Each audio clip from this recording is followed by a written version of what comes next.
Hey everyone, this is Kate McGregor Stewart, the Christmas lady.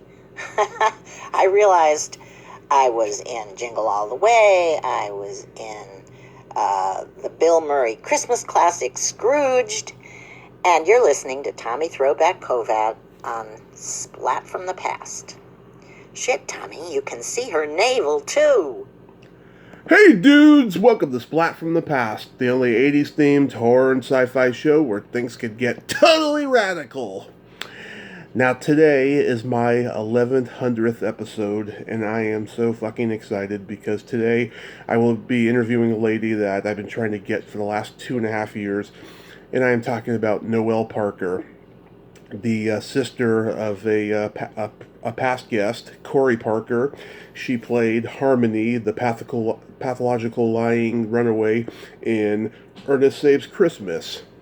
And she was also in 7 Minutes in Heaven alongside Maddie Corman, another guest, directed by another guest, Linda Pfefferman. She was also in At Close Range with Sean Penn and Christopher Walken.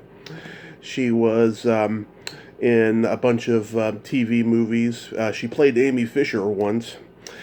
She was in a CBS school break special called Different Worlds, a story of interracial love. She's done just so many great TV movies and stuff, and it's going to be great to have her today. And as I said before, I am just so grateful and lucky that I've done this many episodes, because I didn't think I was going to get to 10.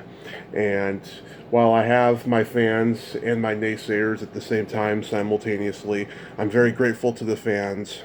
I love you all. Thank you for supporting this show, and let's keep it going a little while longer. So yeah, here is my interview with Noelle Parker.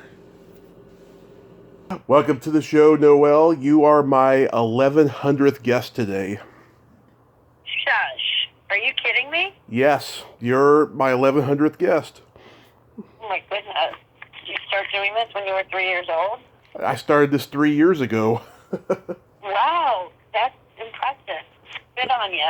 Thank you. This is such a great honor. Thank you for finally taking the time today to do this. It's my pleasure. It is my pleasure. Awesome. So, going back in time, your mother, Rocky Parker, was an acting coach and agent. Your brothers, David and Corey, who has been on the show, they were both actors as well. At what age did you start gravitating toward acting? Hold on 1 second. Mm-hmm. Can you hear me? Yeah. Okay. This might be a little easier to connect. I come from this family of people in the industry or in the business or who are artists, I guess. When I was around 10 years old, we had just I grew up in Woodstock, New York, with my mom and Corey and David, until I was about 10 when we moved to Hell's Kitchen into Manhattan Plaza in Manhattan, on 43rd Street and 10th Avenue, which is a residence for artists. My mom was doing a lot of theater at the time. She was working a lot at the Ensemble Studio Theater and other off-Broadway venues. And I think because of lack of, funds or childcare, she basically brought me with her everywhere to rehearsals and auditions and all that kind of stuff. And, I was with her. She was doing a play called The Only Son, which was written by Kurt Dempster, who was the person who started the Ensemble Studio Theater. Mm-hmm. Her character had to go on stage and needed a little girl to go on stage, and they look at this homeless person, and the little girl says, "Mommy, Mommy, look at the man," and they walk off stage. And they figured they'd use me, because why not? I was there, and that was the beginning of my career. Wow. So I was 10. Wow, and that was Yeah. it. And that was it for you. You're like, okay, I'm going to pursue this. Well, it's funny because I did that play, so I was every night on stage, and it was pretty easy. And a casting director, her name was, not a casting director, an agent with the J. Michael Bloom agency. Her name was Heidi Powers. Mm-hmm. She was a children's agent, came to the show, and after the show one day said, to my mother, you should bring her around if she'd like to act. And I was amenable. We went and had a meeting at the J. Michael Bloom agency, and she signed me right there. And that was, because she started sending me out at that time. Early on I was going on a lot of commercial auditions, but quickly started doing, film and television, and also stayed true to my roots. I did a lot of plays at the Ensemble Studio Theater, but it was Heidi Powers who saw it in me, and I was happy to do it. It was something I was good at, and it was something I enjoyed, and Yeah. started. Did you do any commercials though? Yeah, I did. My first commercial was for AT&T, Mm-hmm. and it was, I think it was called the Spelling Bee or something. So I was, when I was a kid, another thing my mom did with us a lot was she did extra work, Yeah. and, as a way to be on a set and a way to be around. And a lot of times she brought us with her, and so that was, I guess that was the start of my experience, was being an extra on film and television, but in this AT&T commercial, I was, I think, supposed to be an extra, but they chose me to sit in the audience and be the, daughter of this little family watching one of their children do a spelling bee on stage. And by doing that, I became a principal. So once you're a principal, then you're sort of bumped up and you receive residuals. And Yeah. I made a lot of money on that commercial when I was 10 years old, yeah. That's cool though. Yeah. Yeah. You made your debut in the TV movie In Defense of Kids. Yeah, that was, before that, I'm pretty sure it was around that time, I also was, maybe it was my debut. You probably know this better than I do. My memory is not that great. But yeah, I did it in Defense of Kids, Blood Danner and Sam Waterston. Mm-hmm. It was a great experience. We shot in Canada. That was great. That was really my first sort of taste of being a featured artist in TV, and working with Blood Danner and Sam Waterston was such an honor, Yeah. and that was great. That was a great experience. I have a memory of that. One of the lines, and I don't always remember my characters or my lines, at this age. Mm-hmm. Looking back, it's far back there. But I had this line where, I had this scene with this young boy. We were all playing foster kids in the house. And, Mm-hmm. that was kind of the mainstay. That was kind of the part I always got was the tough, sassy young person who, in the end, you find out has a heart of gold and is vulnerable, Yeah. And the little boy runs away, and I chase him, and we have this long, chasing scene, and I catch up to him on a bench, a bus stop bench, and he's crying, and he's saying, it's not fair, and Yeah. and I say to him, it's not fair. Life is not fair. And I don't remember any other lines, but I've never forgotten that line, and I have to say that is true. Exactly. It really is. We just Life lost. is not fair. And I often think of that. I'm like, wow, I got that lesson pretty young. Yeah. We just lost the director, Gene Reynolds. Do you remember anything about him? Yes. Oh my God. Yes. He was so amazing. Wow. Wow. Yes. He was incredibly kind, generous, patient, and gave me a lot of freedom and a lot of confidence. You know, he was a joy, and he was really sweet to me. I think my mother was with me on that job. That was before I started going with a guardian, and yeah, he was amazing. Just everything you would want in a director, especially as a young child. Mm-hmm. Like huge respect. Oh yeah, he's one of the creators of MASH and all that. Mm-hmm.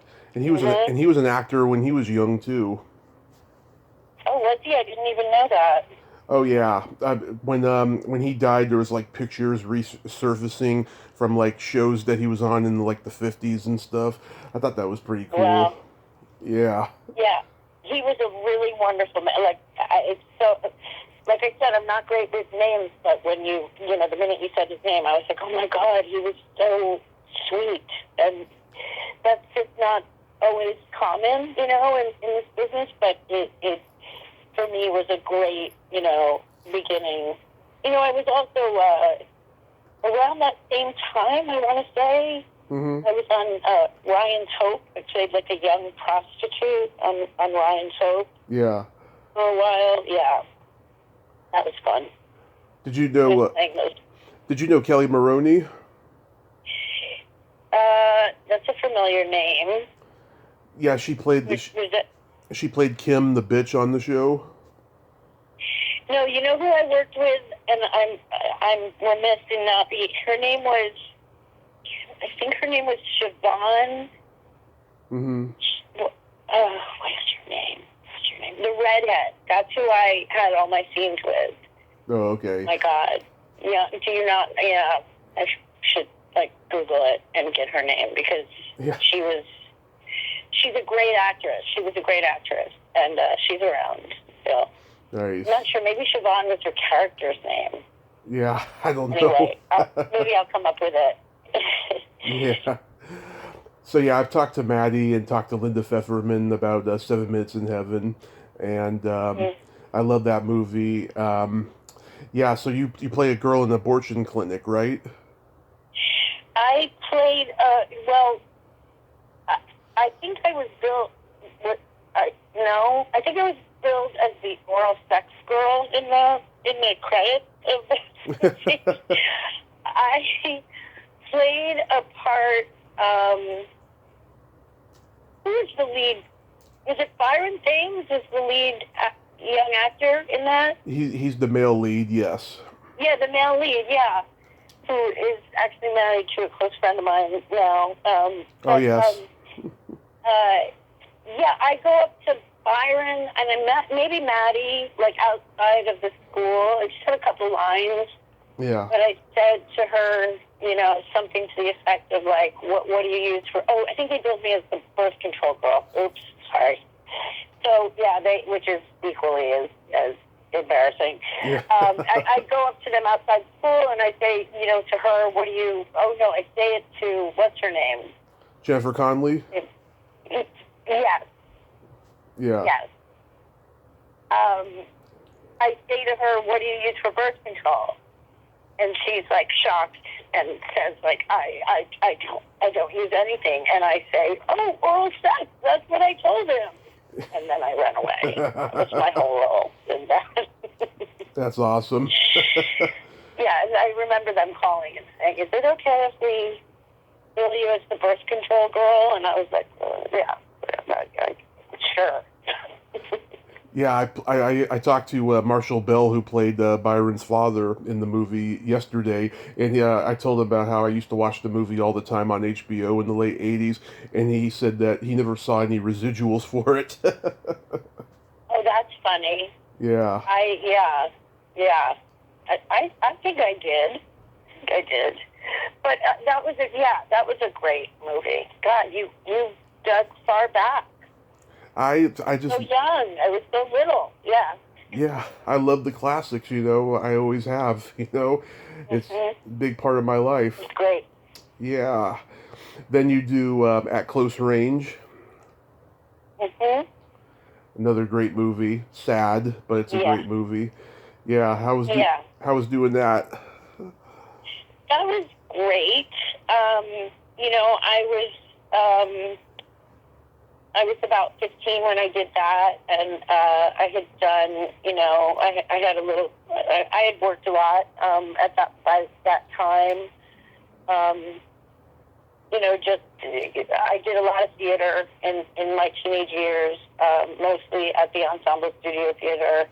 So I got I learned a lot at that time, and I was also, the Ensemble Studio Theater used to do a series of one-acts every year, and so I was often in one of the one-act plays, and that was a great experience and a great foundation for me as an actress. And I got the role. I was going to the high school performing arts at the time, and it was kind of a tumultuous time in my life. When I was like 14, my mother got a role in Brighton Beach Memoirs national tour, and she took the job, which took her away for a year, and actually then they did a bus and truck tour with the same cast, or with some of the same cast. So she was on the road for about 2.5 years, and at that time I was living alone in our apartment in Manhattan Plaza, and I was going to school, and I was doing theater, and I was auditioning, and I had one of the things of the rules of the original high school performing arts is you couldn't work professionally. It was against their rules. So I got the job and had to go to Tennessee for 5 to 8 days or something, and we really weren't sure how we were going to get me out of school, because there also was no parent to do anything for me at school or make any excuses for me. And it was a big secret that my mother was gone, and I ended up getting into trouble by setting off the sprinkler system of the entire school. Because of that, which was a horrible mistake and just folly of youth. And the consequence of that was that I was suspended for 5 days from school, and those 5 days happened to be the 5 days that I had to be in Tennessee filming. So I was able to do that and not get found out by the school and getting in any more trouble. So yeah. But that was amazing. That was an amazing experience working with Sean Penn, Christopher Walken, Mary Stuart Masterson. Super fun. James Foley was a really great director. Lots of stories about that and lots of great memories. Yeah, Sean Penn's climactic courtroom scene is so devastating to see him act in that. He's it's no wonder that he's done all the great work that he's done and won Academy Awards and stuff. He was a tremendous person. He was incredibly inclusive. There was nothing. I didn't find him arrogant or standoffish in any way. He was really good-natured and funny, so funny. Chris Penn, his brother, was also in the film, and it was a wonderful environment. And he was very, very. I remember Sean Penn just being incredibly funny. He used to do crazy things before we filmed. One of the first scenes we filmed was at the beginning of the movie when he meets Mary Stuart, and he's on sort of a square, and I'm there sort of feeling awkward because they clearly have a connection, and I don't even know what I'm doing there. And my God, he would do the craziest things while they were filming our reaction, Mary Stuart and I. Yeah. we're supposed to see him for the first time, and he's speeding around this circle in the center of town. In the movie, that's what he's doing, but get our reaction shots. I mean, at one point he did a full, lights, camera, action, and he just started singing In the Summertime, that old-time classic song, In the Summertime, when the weather is that song. Mungo Jerry. Just singing that song, like, while we're being filmed. And we're, like, in total amazement and cracking up. And, you never knew that happened. But, that was great for us. That a lot of actors just go back to their trailer when they're filming reaction scenes. But he was there and doing just all sorts of crazy things. It's funny because when he did Fast Times at Ridgemont High, he was Spicoli, like off the set and everything, and everyone had to call him Spicoli. He had it, written on his dressing room and on his, director's chair, and nobody really met him until the rap party. You're kidding? No, because I've talked to a few people from the movie. Wow, totally different Sean Penn. Yeah. Who I worked with. Wow. Yeah. Yeah, I mean, I found him to be a very serious actor who, takes his craft very seriously, but I also just had a wonderful time with him. And I remember years later, it was the anniversary, of the movie, and we were at, there was a screening at, I think it was Man's Chinese in Los Angeles. Yeah. And, I kind of, at that point, was feeling like, wow, I had this tiny little part in this movie, and, probably he would never remember me, and I remember walking into that theater and seeing him, and it was like I had just seen him, yesterday. Oh my God, so good to see you. Like, super kind, super gregarious, I'm shocked. Experience with him. Yeah, I'm shocked he even showed up because he's such a big name, Yeah.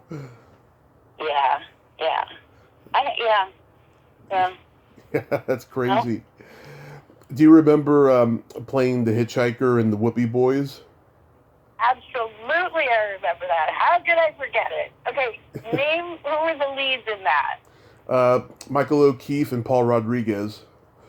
Yeah, so that was so crazy. So crazy that you're bringing that up. Such a tiny little role. You're like hysterical. Like, look at you doing your research. Yeah, so that was another, like, I was always playing that role. I mean, honestly, I see myself as an incredibly, like, serious, like, way too serious for my own good kind of a person. And I was always playing these, like, carefree, crazy, like, party girls, or these, like, dark, complicated, whatever. Anyway, so I played that party girl in that, the hitchhike, where I, was picked up. And Paul Rodriguez was hysterical. The guys were super funny. I was really young. I have to have been 13 or something, or 12 when I did that. I was very young. And we had a great time. We had a great time on the set. They made me feel really welcome. I remember, Paul Rodriguez was like, when you're old enough, come find me, because, we should get married. Yeah. he kind of Me Too'd you. Well,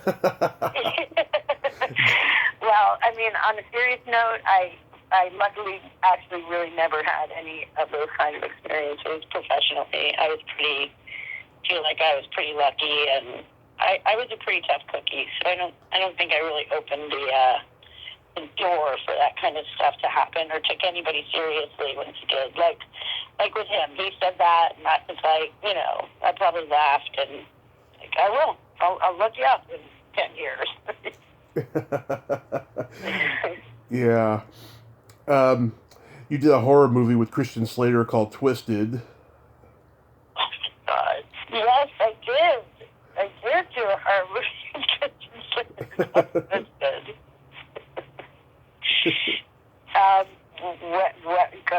You go. I knew each other for a long time. Yeah. We met in Manhattan when we both lived in Manhattan Plaza. He was one of my very first boyfriends when I think I was 11 and he was 10. Oh, no wonder you're tight-lipped. No wonder I'm what? No wonder you're tight-lipped to talk about it. No, I'm not. I mean, I actually, it's smart. You're bringing up things and memories are coming into my head, and I feel like I could talk for like 7 hours about everything because I'm remembering details that I didn't even know I remembered. But he and I dated, whatever you can call it, when we were little tiny things, and I broke up with him because he was too immature for me, which was kind of a through line of my young life and my young dating life, and then we were still friendly. Like I said, we lived in the same building, and we were both actors, so we were friendly, and we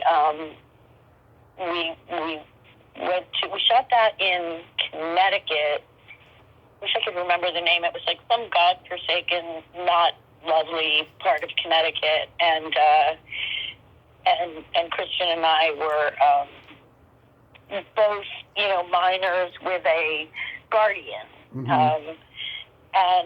We shot that. We did that movie, and it was what it was. I wouldn't say that was one of the most stellar films that I've been in, but probably he would neither. And then, I remember months later, maybe like 6 or 8 months later, even maybe longer, mm-hmm. they brought us back to do some reshoots. Mm-hmm. And they wanted Christian and I to do like a shower scene together. Yeah. I had to wear a wig. I cut off all my hair, and I'd never done such a thing. And it was, that's quite that's quite an experience to be on a set with like 100 people and crew, and and then you're supposedly naked in a shower. It's a very bizarre experience. So he was super protective of me, and we had a great time on that show. That's good. On that movie, yeah. I'm glad he was protective of you. Yeah. Christian and I, we go way back, and he was always good. He was always good with me. Yeah, I probably didn't give him, the respect that I should have in those days. But I was pretty sassy. Yes. Which next we get to Ernest Saves Christmas. And sure. How did you get cast as Harmony? That's funny, just as a recall, because I had finished high school, and I had gone to LA. I was living there. I had gone just for like a couple of months for probably pilot season or something, and had wound up realizing that I should probably just stay there, because I was constantly getting flown to LA from New York for, meetings and, interviews and work. And so I stayed there, and one of the first people that I met while I was there was, who became a very close friend of mine, is Trisha Lee Fisher. Yep. Who is Eddie Fisher and Connie Stevens' daughter. And so I was staying with Trisha and her sister Jolie, and we were very close. I became very close with those girls, and Trisha had gotten the role, actually. And for some reason, Trisha couldn't do it, mm-hmm. and said that I should be the person who did it. And I went in, and they hired me pretty quickly, and I was off to, I guess, Disney World, the one in Florida. Is that Disneyland or Disney World? Disney World is in Florida, yeah. Is in Florida. So I was off to Disney World to film, and that was quite an adventure. She actually came to visit me at one point, and we just, used Disney World as our playground and ran around making fun of people and things. But yeah, that's how I got that role. Yeah. Did you feel that you could really relate to the character? Why do you ask that? That's such a funny question because it actually is relevant. But I'm just curious, what was your thinking? Did you think? Because when you Because I didn't believe in Santa Claus, or what? No, just because, she's, she's kind of a Brooklyn tomboy, self-reliant, kind of a character, Right. Okay. Well, I guess that's, I think a lot of that was definitely what me bringing me to it. Yeah. But it's just funny that you say that because I actually thought it was a pretty frivolous film. And I took myself very seriously as a young actress. I mean, I really watched what projects I did. I was really careful not to do, nudity. I was careful not to do too many horror movies. I really was looking out to have a very respectful career. Yeah. So I was a little, it was a little hard for me to find where I related to that character in a Ernest movie, about Christmas and Santa Claus. And,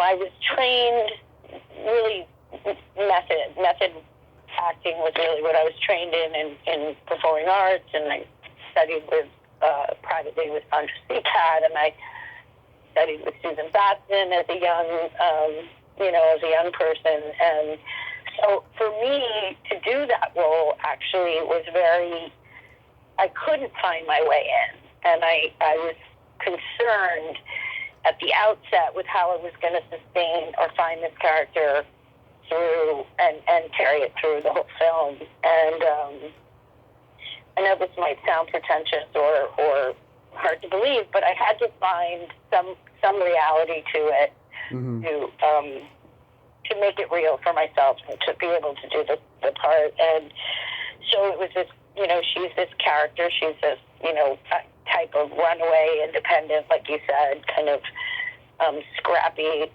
young person.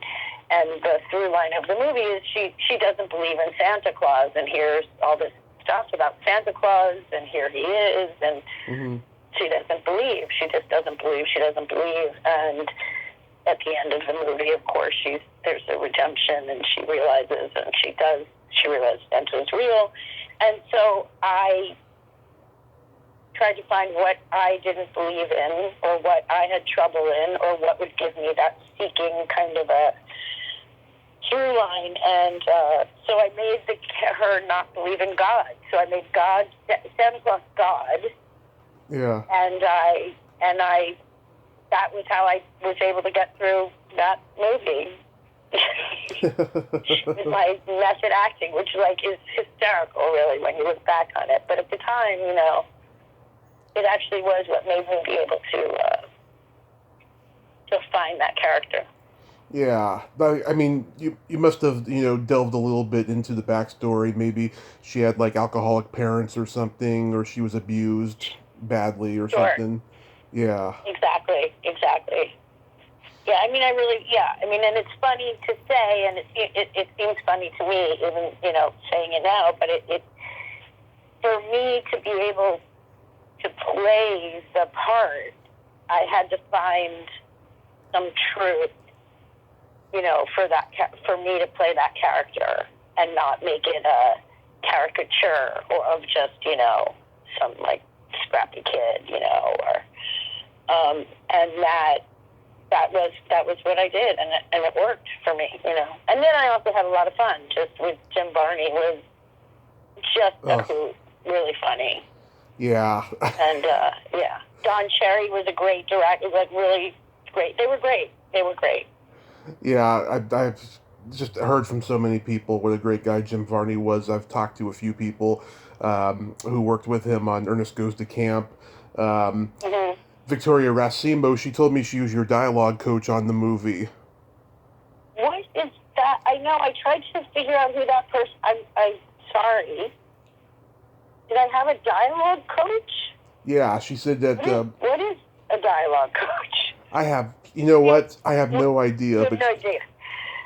Was she doing, like, maybe she was, okay. Maybe she, yeah. I think I might not know what she means by that. But anyway, yes. I guess she was, if she says so. I don't have a big memory of her. Does she have a big memory? she does. Yes, she remembers you on set and everything. And she said that if I get to talk to you, she says hi. I feel terrible. I'm really terrible at remembering anybody's name, honestly. Or, I've blocked out most of my life as I've lived for personal reasons. Yeah. So I hope she's not offended, but yeah. She had been in Ernest Goes to Camp playing the Indian nurse in the movie, and she's a wonderful lady. I've talked to her twice, and oh, cool. She's a great lady. Yeah. And had you already seen Ernest Goes to Camp? No, I never saw any of the Ernest movies. I'd never seen any of them. Yeah. And I didn't. Yeah. I didn't watch any of them. Yeah. Douglas Seal, who plays Santa, oh my God, he is so good in the movie. The guy did like 100 movies where he was just like the token Englishman, but in here he has a big part, and he's just so good as Santa. He was so wonderful. Like, another one who made it easy for me to, do the film and feel like I was, using my craft, and using my training and being an actress, not just our personalities. I loved working with him. He was super sweet, and made me feel like, we weren't just doing this crazy little comedy, it meant a lot to me, that film in the end, and I wasn't expecting that. Yeah. Yeah, I also talked to Robert Lesser, who plays the sleazy agent of Oliver Clark in the movie. I talked to him last year. I remember him too, Yeah. And, God, there's so many great stuff in here. I mean, the scene where you two go incognito at the jail is hilarious. Yeah. That seems to be live in infamy, that scene. Yeah, it was totally funny. And totally scary for me, by the way. Really? We went into a real jail. Yeah.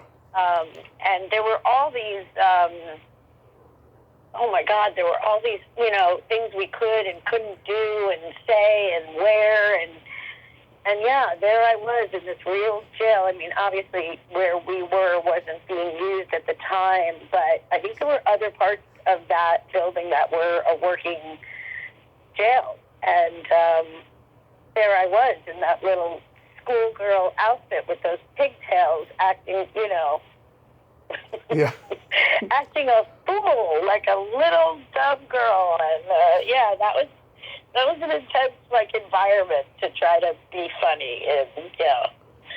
Yeah. Harmony, she's already a pathological liar as it is, so she had no trouble doing that.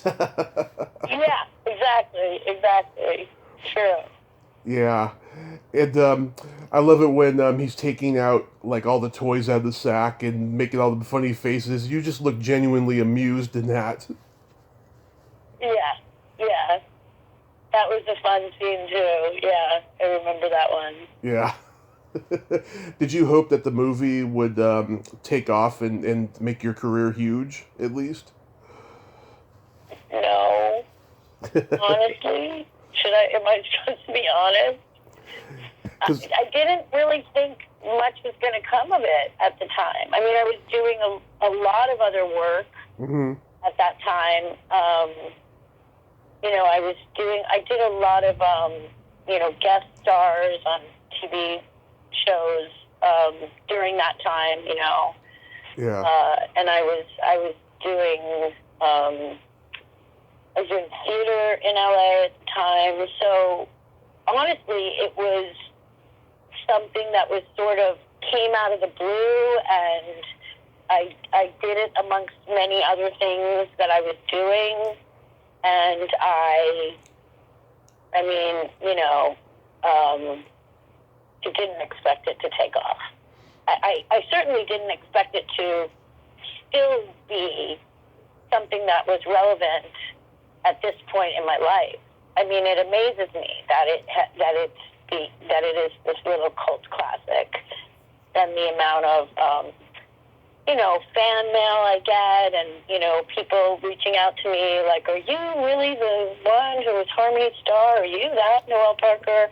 I mean, I don't even want to say how many years later we are, and how sweet it is. A lot of people talk about watching it with their kids, reach out to me in that way, and a lot of people say they remember watching it every Christmas when they were kids, and that is super, surprising and super sweet. And I'm, it makes me, I feel very different about it today than I did at the time. Yeah. The time I just, I didn't take it very seriously. I mean, I took it seriously as a job, Mm-hmm. and, as an opportunity to be an actress. But I didn't expect much at that time. I certainly didn't foresee how it would have lasted all this time. Yeah, because when I checked that voicemail that you left me, I couldn't get over just how you still sound the same. It was so cute. I thought. I guess I have a kind of that kind of voice. I mean, I had this voice literally when I was 10 years old. Mm-hmm. So it does, people comment on my voice quite a bit and say that it's unique. And I mean, really, it's funny. I just was in the pharmacy the other day and, picking up a prescription, and, somebody was before me, and as she was walking away, I said, I'm picking up a prescription for Noel Parker. And she was like, I know you. And I was like, okay, how do I know you? We've got our masks on, and I have no, I can't see. And I was like, okay. Well, and she was like, I mean, I don't know how, but your voice, I definitely know your voice. And, it was just really funny because it seems to be very, I guess my voice hasn't changed much all these years. No, it hasn't. And you still look cute too. I'll be honest. I had a little bit of a crush on you when I was a kid. Well, thank you, and thanks for saying that. Of course. Times have certainly changed, so It sure has. My voice may not have changed, but the rest of me certainly has. Were you in Look Who's Talking too? Yes, I was. Yeah, I haven't seen that one in a long, long time. How was that working with Amy Heckerling? It was really nice working with Amy Heckerling. She was really nice. God,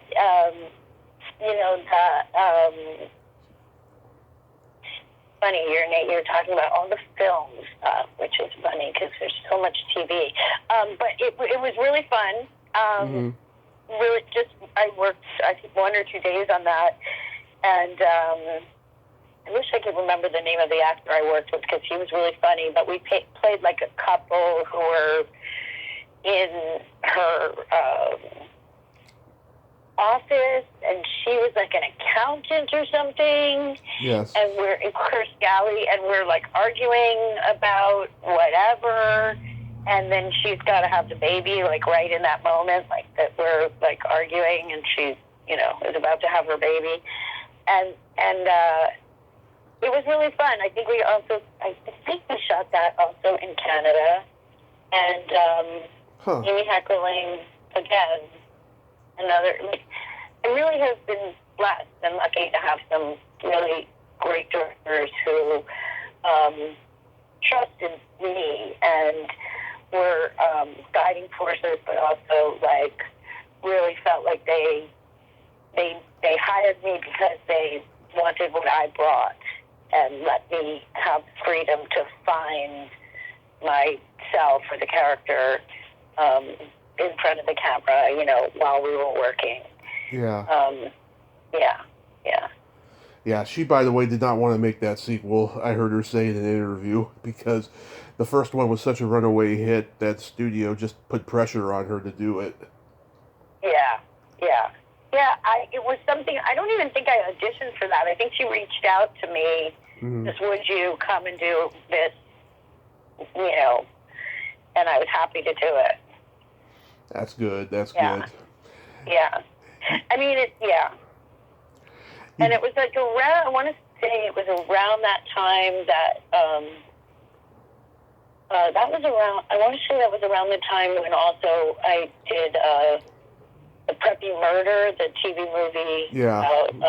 Yeah. So I think I did that, and that came from, I did a movie when I was really young with Dermot Mulroney and Patricia Arquette, a TV movie called Daddy. Yes. And that director, John Hirschfeld, called me when he was doing The Preppy Murder. I was actually living in an ashram in upstate New York at the time, and I was sort of like hiding from my whole acting career and being, spiritual and chanting and meditating. And my agents kept calling and saying, oh, you have this audition for this thing. And I was like, oh, yeah, I can't make it. And, oh, they're doing callbacks. They want you to come in. And I was like, yeah, I can't make it. And then finally one day I got a call, it was John Hirschfeld himself calling. I'm on the way back to the plane to go back to LA. If I give you the part, will you come to LA and do it? Yeah. And I was like, of course I will. Thank you so much. I'm so sorry. And I ended up, just getting on a plane within a couple of days and showing up in LA to do that Preppy Murder, which actually turned out to be a very, I literally got off the plane, went to wardrobe, and was brought to the set, and then I looked at the scene that I was supposed to be doing, where my character was literally breaking down crying, and I was like, oh my God, this is a serious. I didn't even get to look at this, and they're like, yeah, and action. Yeah, you must have been exhausted. It was really an honor, for him to do that, reach out to me like that. Yeah, you must have been exhausted to go from that long flight to the set. It was crazy, and it's funny. I'm a real crier in real life. In real life, I can get sad and I cry pretty easily. But in front of the camera, when I was younger, I always was so nervous when something said the character cries. I was always like, oh my God, what if I can't cry when they want me to cry? Right. I mean, that's where my acting training really, I use my training a lot for that specific thing. And it's funny because people who know me in real life can't imagine, really? You couldn't cry on cue, Noelle? It looks like every 5 minutes you're breaking into tears. But, yeah. I'm sure the exhaustion helped with the, yeah. with the emotion. You did a CBS school break special called Different Worlds. Yes, me and Dwayne Martin. That was great. Yeah. Yeah, you had good chemistry with him. He was great. We had so much fun on that movie. And what was the director's name? Barnett? Barnett Kellman. No. She was, it was a woman. Barnett was her last name. I'll look it up. Are you in front of right now? Yeah. In front of a computer? Yep. She was amazing. She was an African American woman, and it was one of her first directing, television, and we just had so much fun. And it was crazy. It was crazy because at the time, I mean, it doesn't even make sense in this day and age, but at the time, we had this on-screen kiss, and it was called Different Worlds because, he was black and I was white, and we were in high school, and we, fell in love. And, I grew up in New York City, so there's nothing weird about that or difficult or, untoward. Nima Barnett. Nima Barnett. Oh, she was such a sweetheart. She was really, really, really, really great. And yeah, like it just is amazing that at the time it was sort of controversial that we had this on-screen kiss, and that, I was white and he was African American seemed to somehow, be this big deal, and he and I just cracked up about it all, Right. And, yeah, that was fun, yeah. And they ended up, being nominated for and winning a Daytime Emmy for that, which is, I didn't even find out about that till years later. Really? They didn't invite you to the ceremony?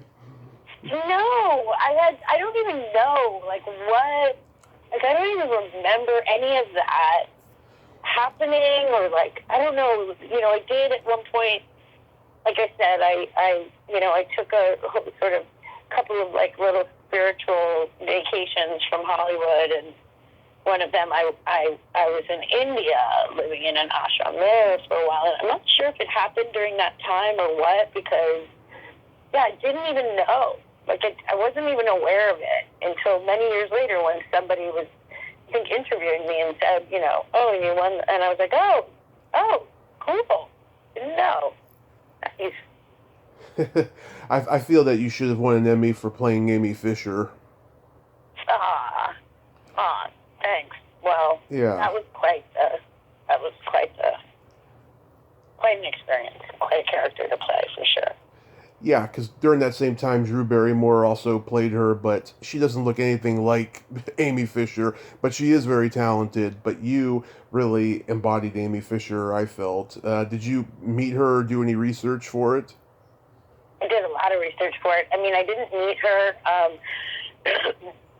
At the time, it was sort of the heyday of the made-for-TV true crime. It was kind of the beginning of that. I mean, yeah. I don't think that, I don't even know if they even make network made-for-TV movies anymore. I think it's really relegated to Lifetime and Oxygen and stuff. But at the time, we still had just the three major networks pretty much, and yeah, Drew Barrymore played her for one. There was ABC, NBC, CBS. So Drew Barrymore played her for, I think, CBS, and Alyssa Milano played her. They made a movie for ABC, and NBC hired me, and I was definitely the only unknown, and we were sort of in this battle of who was going to release first, and it was wild. That was a wild experience. So when I basically got that job and got on a plane within, I think, 2 or 3 days from LA to fly to Toronto to start filming.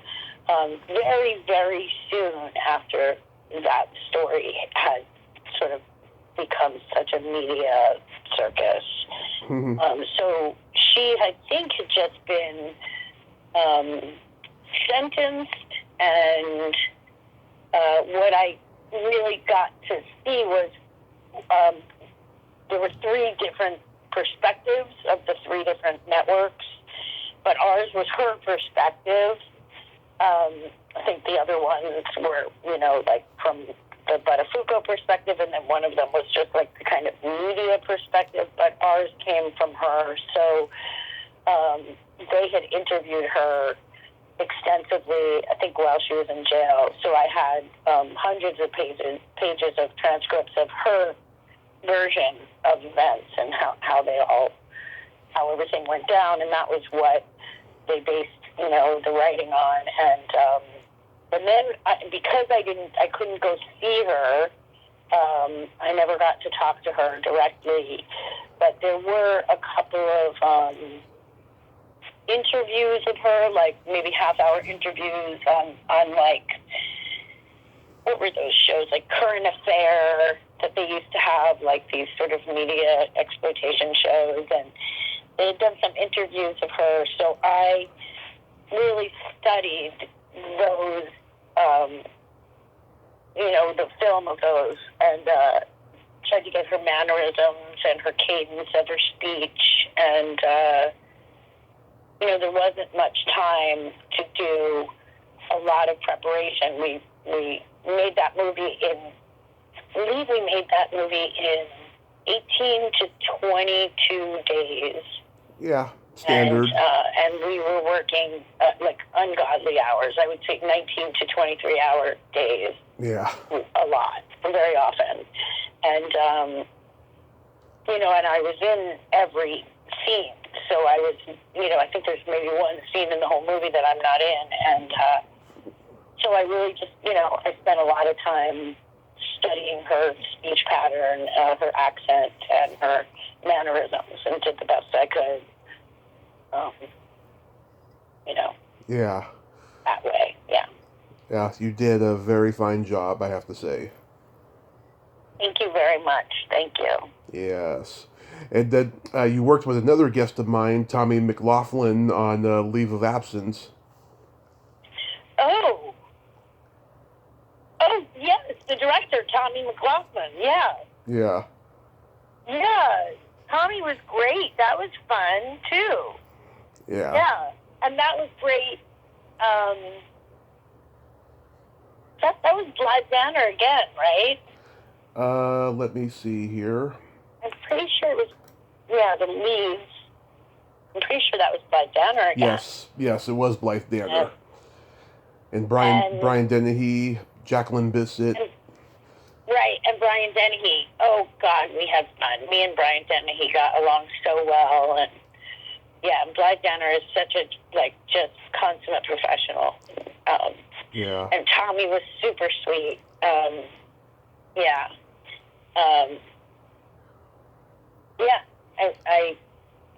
That was a lot of fun. I had to dye my hair for that role. That's what I remember.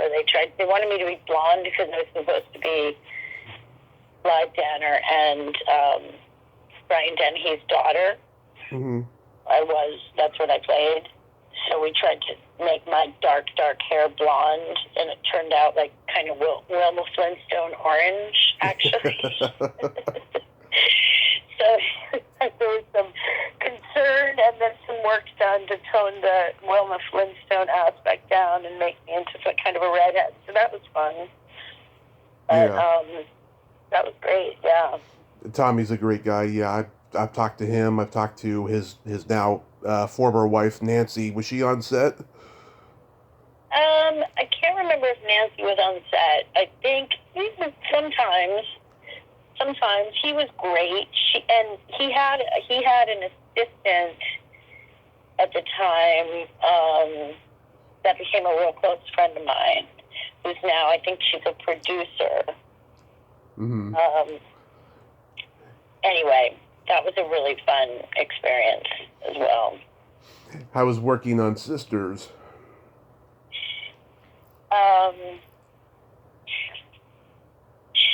It was great. It was a lot of fun had. It was interesting to work, with a lot of women leads. It was an interesting, the producers were awesome. I loved them. And, everyone was super generous and,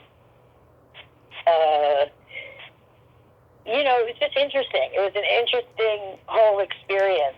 I replaced Ashley Judd after, her character had some absence on the show. And, it was really fun. That was a really fun character. I played Susie Kurtz's daughter, and they turned her into a bad girl, and it was a time when Heidi Fleiss was big in the news, and so they made my character, go to the dark side and become a madam. It was pretty funny. Nice. But it was really fun working on the Warner Brothers lot, and I have a lot of great memories of that time. But Patricia Kalimber, I'm going to reach out to her next year. She seems like she was cool to work with. She was great. I knew she was really down to earth. She's really down to earth and super kind. I worked with her and an actor named Brian Ben. She did a show. Dream On. She was no. Yeah, Brian Ben is from Dream On, but yeah. They did a show where she was like a female doctor. It was one of the first guest star things I did when I was super young in LA. Yeah. I wish I could remember what that was called. I'm terrible. I can't even remember my own work. It was a woman's name. Anyway, she was brilliant. It was a very funny, very great series that she was doing, and I was a guest star on that show. So, it's fun when I've been really young and met some of these actors, and then, as a young adult, Kay O'Brien. With them again. What? It was Kay O'Brien. Yes, Kay O'Brien. Nicely done. Look at you. Good researcher. Yeah, and you know what, though? IMDb isn't always complete or accurate. Yeah. Oh, well, IMDb is, not accurate with a lot of my stuff, and I've had nothing to do with any of that, getting on there. It's interesting, Yeah. It has something that I was in that I wasn't in, and then it has all my biography information wrong. But I just let that be. That's fine. Yeah, there's this one lady I've become very good friends with over the last few years that I've been doing this podcast. She has an incomplete resume on IMDb of so many movies that she was either a bit part player in or a stand-in or something. They don't really put the stand-in stuff on there. They should, but it's incomplete, And I've been trying to encourage her to write a book so people know that she was in all that stuff. Right. Aw, that's good. Yeah. I love the TV movie of the week, A Kiss So Deadly. I've seen it like 1 million times. Okay. Charles Shaughnessy, Dee Dee Pfeiffer. Yeah. Oh, I had a crush on her too. She's on my bucket list. Dee Dee Pfeiffer. Yeah. And is Charlotte Ross not on your bucket list? Charlotte Ross? Oh, she should be. Yeah, you just gave me some inspiration for next year. Good luck getting her. That was really great. That was a great experience. We shot that, I can never remember if it was South Carolina or North Carolina because I'm so bad. I'm geographically challenged, but I think it was South Carolina, and we shot there and had a lot of fun. Doing that too. One of the standout memories of that for me, which has nothing to do with acting or anything, was that we were filming a scene where we had to be running on the beach, all of us girls, and my character in that was originally written. It was us three girls, and we were all roommates in college and whatever, and so everybody had sort of their stereotypical, like Charlotte was the sexy one, and Dee Dee was the studious one, and I was supposed to be the overweight, awkward one, and I end up having this fatal crush on Charles Shaughnessy as a sort of side note of the main storyline, but. We were all filming this scene on the beach where we were supposed to be running on the beach, and so we get there, and I'm in my, big sweatshirt. I was supposed to be the chunky one, this chunky, awkward girl, and I'm very comfortable in my big sweatshirt and my, baggy shorts, and the director says, "Yeah, we need to put Noelle in a bikini top." And I'm like, what? Why? Yeah, well, she's the only one that has, a real, anything to show. So we got to use what we got. That doesn't seem to make any sense to me. I'm the awkward, insecure one. Yeah, but let's just put you in the top anyway. Get her in a bikini top and let's film this scene. So that was fun. Yeah. So when did you leave LA?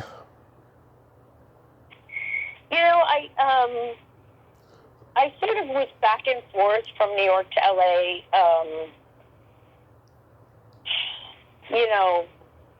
a lot. But I left LA in the early 2000s, mm-hmm.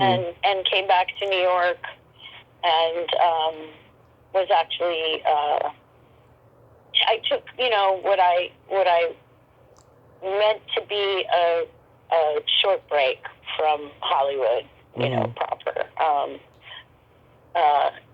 It's been a much longer break than I planned, but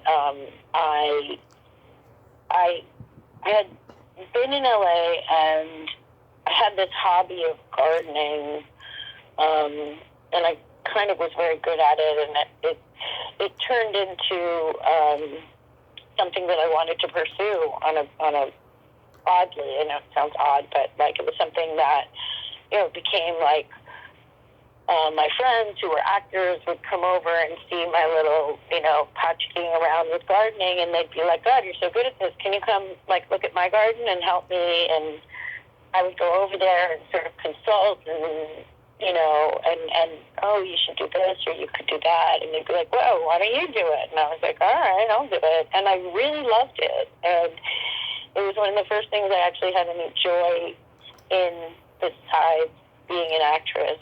And at that point, I had been acting since I was 10 years old, and so it had been a good 20 some odd years in the business, and just never knew what it was like to sort of have a different kind of career, do something else. And it wasn't that I didn't like acting, but the business was changing at that time, and it was mm-hmm. becoming less about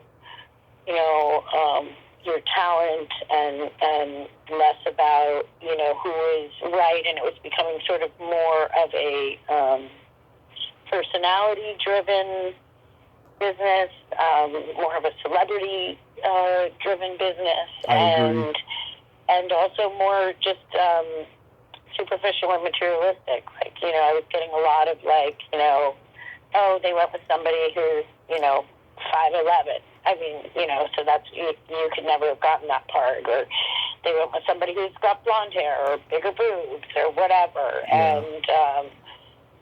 And it really wasn't about what was going on inside the inner life of the character or an actor, and I found it, myself sort of having more joy digging in the dirt and making things grow and helping people beautify, the places where they live. So I just kind of inadvertently veered towards that, and I started a small business gardening in LA, and came back to New York and started spending some summers on the east end of Long Island pursuing that. So that's when I left. Early 2000s. Yeah, doing 1,100 interviews, I have heard stories like that about people leaving because, the business changing like that, and other things, whether it's health issues or #MeToo or just anything, along those lines. Mm-hmm. And I'll tell you something, I rather talk to people who got out of the business than the people who stayed in, because the people who left, they are so much more open, and they tell much more honest stories. I mean, I've interviewed icons like Ed Asner and Eric Roberts, but I prefer talking to people who, journeymen who just, left, and it's just so much more interesting, and it's also heartbreaking too, because, acting is such a wonderful thing, but the business side, it can crush you, Mm-hmm. Yeah, it definitely definitely, it's funny because I definitely have people ask me at times, what was it? Did you, have a bad reputation? Did you, have an overdose? Did you, what was the big, and it's, I never lost my love for it, and I certainly never lost my love for the art or the craft of it.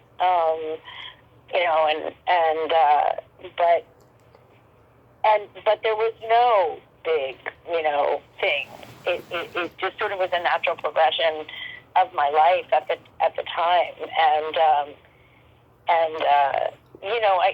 I found my way back in small ways, and I'm always open to, anyone calling me up and we have this script, or would you be interested? And, there was just to get super personal for a second, but, there was a period of time where I was sort of hurt by where things went, and it was hard for me to even go to a movie, because it was almost like, I don't know, like when you've broken up with a boyfriend and you go, you see them at the movie, you see them at dinner with someone else or something. It was like I would watch movies and I would just get so emotional about just art is so beautiful, and this is such a beautiful medium.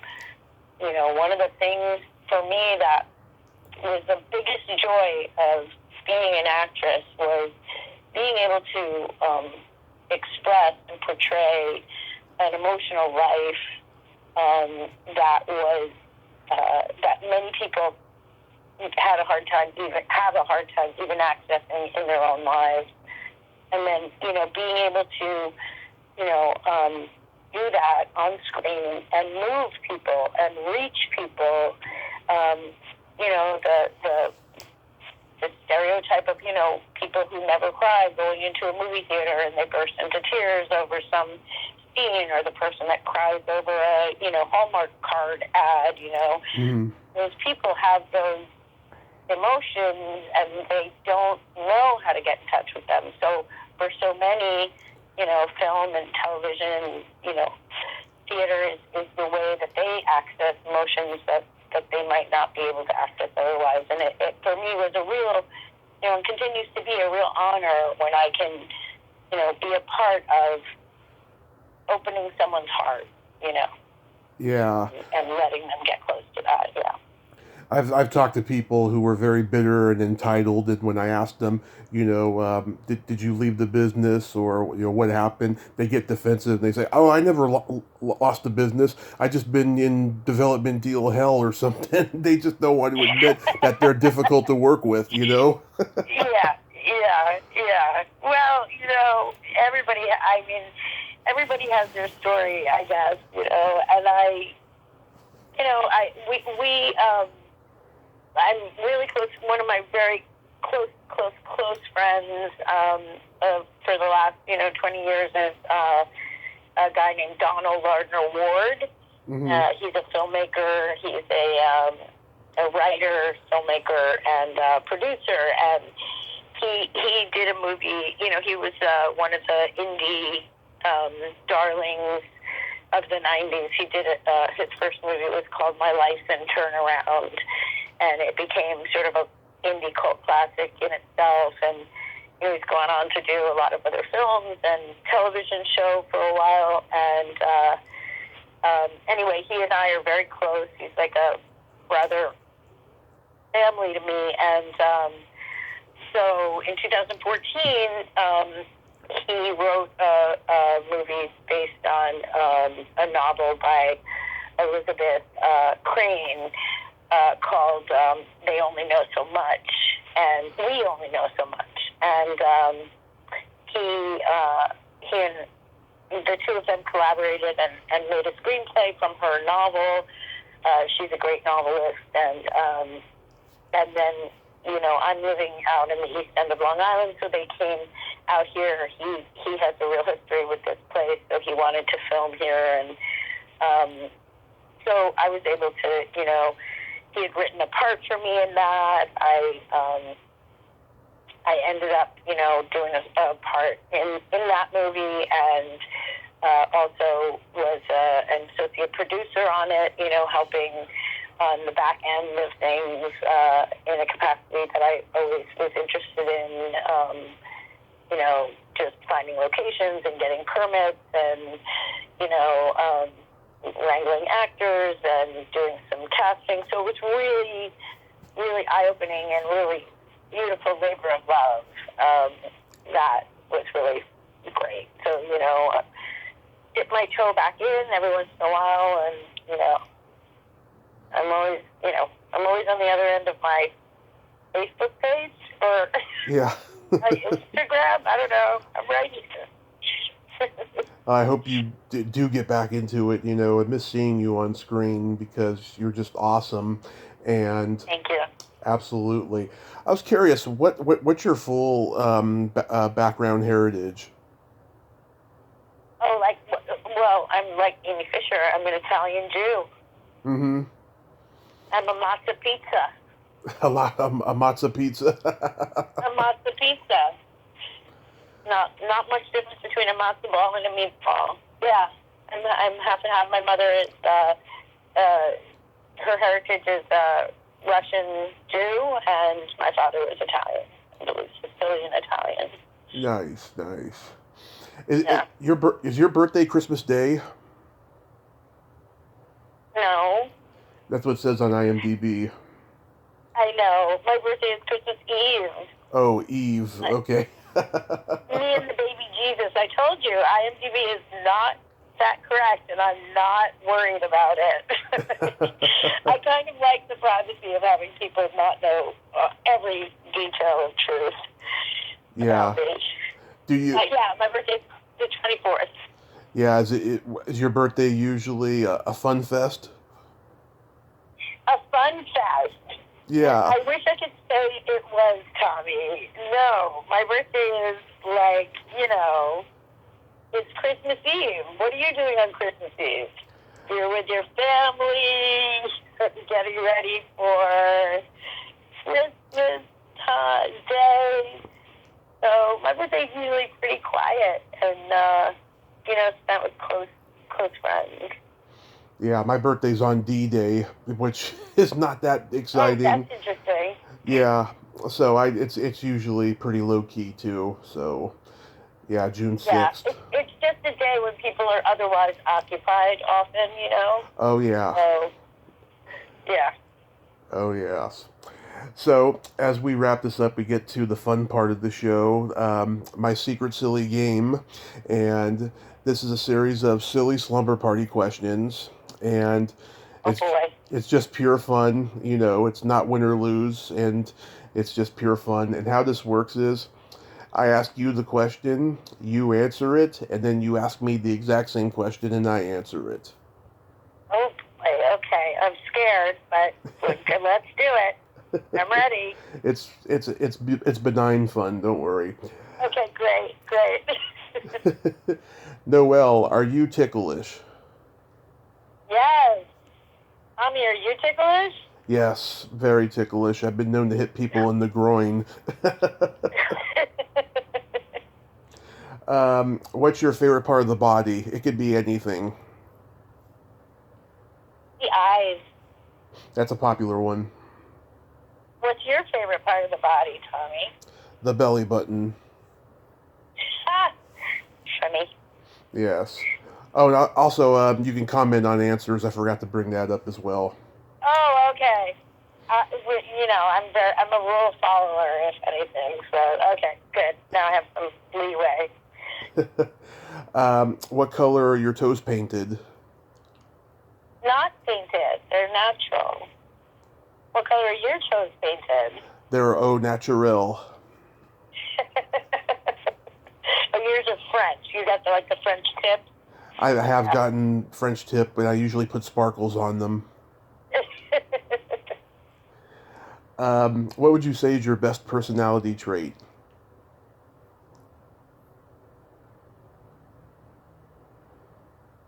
I'm compassionate. I'm a compassionate person. Empathetic and compassionate. I would say that's my best personality trait. I agree. What's yours? I'm also empathetic, and I also have no filter. That me too. Too often. It's a good combination, I think.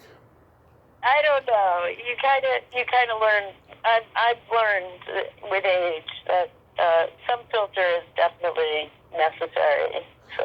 Oh yeah, I worked on that one. Yeah. Oh yeah, I mean, especially when I talk to certain people on the podcast, like, if I talk to like an 80, 90-year-old legend, I always mind my language, but other than that, I'm like, fuck this, fuck that, Yeah, I'm pretty straightforward too. Yeah, for sure. That's the New York in you. Mhm. Definitely. That's the Hell's Kitchen New York in me, for sure. Can I be, as consenting adults, can I ask you a PG-rated sex question? Oh, I don't know if I'm going to answer it, but go for it. Go ahead and ask it. I've only had one person decline it. Okay. Past or present, do you have a favorite place that you'd like to have a quickie in? Past or present, do I have a favorite place that I like to have a quickie in?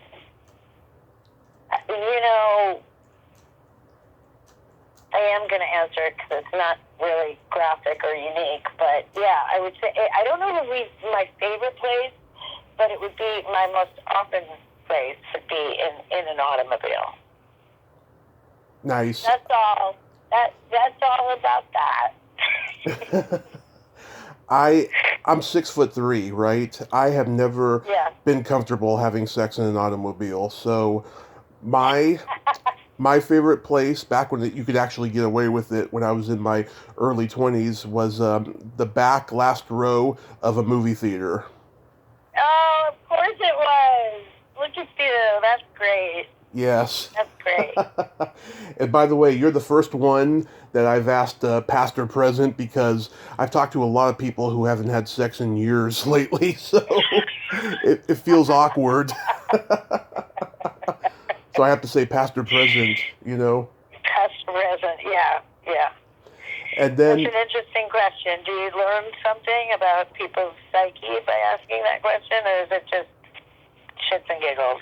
Yeah, I mean it's a relatively new one. I've only been asking it since like October, and it's worked to my advantage. They actually think it's a personal question with a feministic ring to it. Oh, okay. Yeah, We're certainly in that time, aren't we? Yeah, I think it's a pretty good question to ask. If you want to go that personal, Yeah. And so it's become a fun question. But here's my favorite question to end the game. Is there a stinky smell that just makes you gag? Smell that just makes me gag. Yeah, like anything rotten things. Rotten food, rotten earth, rotten things. What about you? I'm sure that's not a very compelling answer, but that's what I think of. What about you? No, that's valid. Either farts or dirty feet. Okay. So you don't have a foot fetish, clearly. I do, but they got to be clean. Okay. All right then. On that note, Tommy, it's been fun. No, I'm not gonna be a pig or anything like that. I'm just saying. No, I'm just kidding. It's fine. It's all in good fun. All in good fun. All in good fun, yes. And so to end this, I got a couple Christmas jokes for you. Okay. Why did Frosty the Snowman have a smile on his face? Why? He saw the snowblower across the street. Right. Somebody just told me that joke like three days ago. Are you going to do the other one? Go ahead and do the other one. I wonder if it's going to be the same one I heard. Damn it. I got two the other day. Yeah. Damn it. Why did Santa Claus frown upon getting a sweater for Christmas?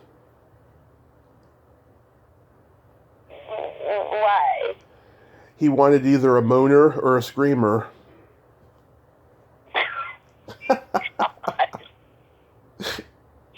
Hey, there's a line, and I think you might be skating right on it. Is there one more that's like seriously like G-rated? No. The closest I have to a G-rated one, it's not Christmas. Okay? Oh, okay. What did the elephant say to the naked man? You got naked in there. I don't know. What do you say? Man, how can you breathe through that thing? Yeah. Okay, I'm gonna give you my all-time favorite joke ever. Okay. And it's super G-rated. Okay. What did one math book say to the other? What? Don't bother me. I have my own problems. That's cute. I like that. All right, I got to run, Tommy. It's been nice talking to you. Thanks for doing this. It was a pleasure. Oh, Noelle, you were an absolute dream, and please stay safe because we need people like you out there. And Merry Christmas, Happy Birthday, and Happy New Year. And all the same to you. Take care. Thanks so much. My pleasure. Okay, bye-bye. Okay. Bye. Well, there you have it. Noelle Parker. Ain't she a sweetheart? Oh my God, she's a lot of fun and has great stories. It was worth 2 years of waiting, because I reached out to her for the 30th anniversary of Ernest Saves Christmas, and it took this long, but it was well worth it. Well, that's all the time we have this week on Splat from the Past.